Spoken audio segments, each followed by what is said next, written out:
अहम खबर शामिल करते हैं। पीटीआई का वफाक और पंजाब में एमडब्ल्यूएम के साथ हुकूमत बनाने का फैसला।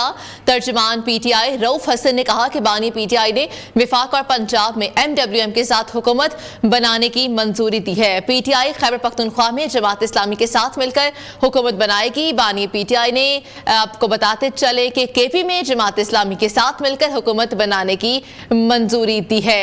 पीटीआई का वफाक और पंजाब में एमडब्ल्यूएम के साथ हुकूमत बनाने का फैसला सामने आ चुका है। तर्जुमान पीटीआई रऊफ हसन ने कहा कि बानी पीटीआई ने वफाक और पंजाब में एमडब्ल्यूएम के साथ हुकूमत बनाने की मंजूरी दी है। पीटीआई खैबर पख्तूनख्वा में जमात इस्लामी के साथ मिलकर हुकूमत बनाएगी। बानी पीटीआई के केपी में जमात इस्लामी के साथ मिलकर हुकूमत बनाने की मंजूरी दी है और ये बातें जो है ये गर्दिश कर रही हैं। और अभी जो बात सामने आई है कि बानी पीटीआई की जानिब से वफाक में और पंजाब में मजलिस वहदतुल मुस्लिमीन के साथ एमडब्ल्यूएम इस जमात के साथ मिलकर हुकूमत बनाने की तजवीज़ दी गई है और ये कहा गया है कि इसके साथ ही हुकूमत बनाई जाएगी। पीटीआई का पंजाब और वफाक से एमडब्ल्यूएम के साथ हुकूमत बनाने पर इत्तेफाक हुआ है। बात कर लेते हैं एंकर पर्सन फवाद अहमद हमारे साथ मौजूद हैं। फवाद साहब, पीटीआई ने फैसला किया है एमडब्ल्यूएम के साथ मिलकर हुकूमत बनाएगी वफाक में और पंजाब में, क्या कहेंगे इस पर आप?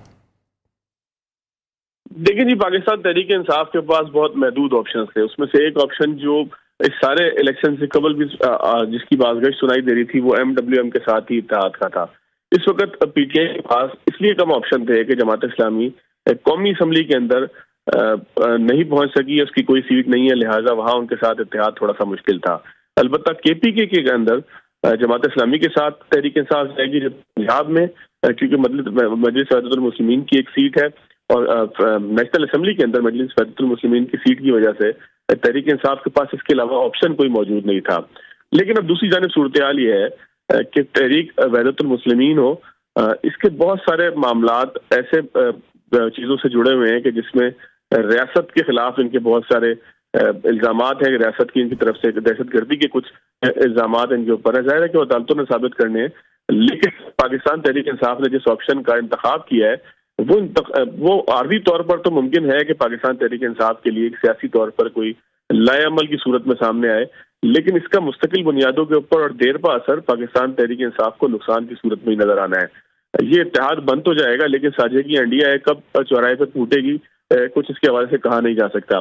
तो अब देखना होगा। पाकिस्तान तहरीक इंसाफ जाहिर है कि अपने कार्ड खेल रही है और ये कोई कार्ड ऐसे नहीं है कि जो बहुत छुपे हुए हों, ये पूरे पाकिस्तान को पहले से इल्म था और चूंकि इन कार्डों की तादाद ही 2 या 1 थी।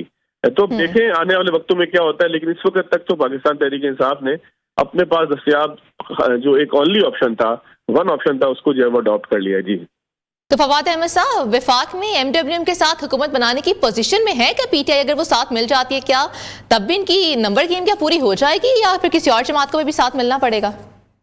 देखिए जी, आज शहबाज शरीफ साहब ने भी प्रेस कॉन्फ्रेंस की, उन्होंने भी कहा कि अगर आज़ाद उम्मीदवार जो पाकिस्तान तहरीक इंसाफ के हिमायत याफ्ता हैं वो हुकूमत साजी करना चाहते हैं तो हमें कोई एतराज़ नहीं है। नंबर गेम्स की जहाँ तक बात की जाए तो मेरा ख्याल है कि पाकिस्तान तहरीक इंसाफ इतना आसान उसके लिए नहीं होगा कि अपने मौजूदा नंबर्स के साथ हुकूमत साजी की तरफ चले जाए। जाहिर है कि उसको एमक्यूएम या किसी और पार्टी की ज़रूरत होगी कि जो उसके साथ नंबर्स पूरा करने का सबब बन सके।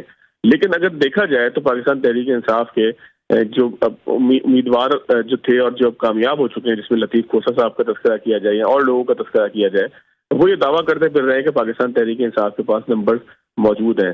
तो ये कोई बहुत लंबा गेम नहीं है। पाकिस्तान तहरीक इंसाफ अपनी चाल जरूर चलेगी। अब एक आप ये कहें कि कॉन्टेस्ट मौजूद होगा, लेकिन साथ साथ इस कॉन्टेस्ट की मौजूदगी का मतलब ये है कि पाकिस्तान मुस्लिम नून और पीपल्स पार्टी को भी सोचना होगा कि वो अपने मामलात को आपस में अब तय कर लें, तभी हुकूमत साजी की तरफ वो बआसानी जा सकेंगे।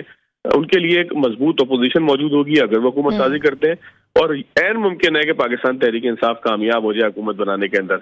लेकिन अगर जिस तरह से बात की जाए केपीके के अंदर, जिस तरह से अली अमीन गंडापुर साहब को जो है वो नामजद किया गया है चीफ मिनिस्टर के लिए, तो इससे अंदाजा होता है कि पाकिस्तान तहरीक इंसाफ मामलात को खुश उसलूबी से निपटाने के बजाय, खुश उसलूबी से जो है वो अफाम व तफहीम की तरफ ले जाने के बजाय महाजराई चाहती है। अली अमीन गंडापुर साहब 9 मई के वाकयात में न सिर्फ मतलूब हैं, बल्कि उनके हवाले से हमेशा ये एतराज सामने आया कि वो जारहाना हिकमत अमली रखते हैं, और जारहाना हिकमत अमली वो किसी सियासी मुखालिफ के खिलाफ नहीं बल्कि रियासत के हवाले से हमेशा दाएं बाएं के बयान देते हुए दिखाई देते हैं। تو اس کا مطلب یہ ہے کہ پاکستان تحریک انصاف کنفرنٹیشن کی طرف جانا جا رہی ہے، جو ملک کے لیے کسی صورت میں بھی جو ہے وہ خوش آئند نہیں ہوں گے. ملک کے مستقبل کے لیے، ملک کی معیشت کے لیے، عوام کے لیے، عوام کی خوشحالی کے لیے، فلاح و بہبود کے لیے، سیاسی استحکام کے لیے، سیاسی محاذ کے اوپر صورتحال کو کول ڈاؤن کرنے کے لیے کسی صورت بھی جو ہے وہ بہتر نہیں ہوں گے. باقی بہرحال اب دیکھنا ہوگا کہ قومی اسمبلی کی جن نشستوں کا رؤوف حسن صاحب دعویٰ کر رہے ہیں یہ کتنی دیر جو ہے وہ پاکستان تحریک انصاف کے ساتھ انٹیکٹ رہتی ہیں، اور اگر یہ انٹیکٹ نہیں رہتی ہیں عین موقع پہ حکومت سازی کے حوالے سے ووٹ جو ہے وہ پاکستان تحریک انصاف نہیں لے پاتی تو بہرحال ملک ایک نئی دور کی طرف چلا جائے گا کہ جس کے اندر جو ہے وہ ایک کیوس کریٹ ہوگا. تو اس وقت تک جو پی ٹی آئی کے کارڈ تھے انہوں نے اپنے سارے کارڈ، سارے پتے شو کر دیے ہیں، بلکہ شو کیا کرنے تھے انہوں نے کھیل دیے ہیں. اب دیکھنا ہوگا کہ آنے والے وقتوں میں اس تمام چیزوں کو ان کے سیاسی مخالفین کس طریقے سے ویلکم کرتے ہیں. لیکن اگر ایک مرتبہ پھر اس بات کا اعادہ کیا جائے، جو نام کے پی کے اندر سامنے آیا ہے پاکستان تحریک انصاف کا، وہ واضح طور پر یہ بتاتا ہے کہ پاکستان تحریک انصاف ملک کے معاملات کو حل کرنے کے بجائے سیاسی کشمکش کو مزید طول دینا چاہتی ہے، سیاسی کشمکش کو مزید جو ہے وہ بڑھانا چاہتی ہے. جی ٹھیک ہے، بہت شکریہ. اینکر پرسن فواد احمد ہمارے ساتھ موجود ہے، اپنی قیمتی رائے ہمیں دے رہے تھے.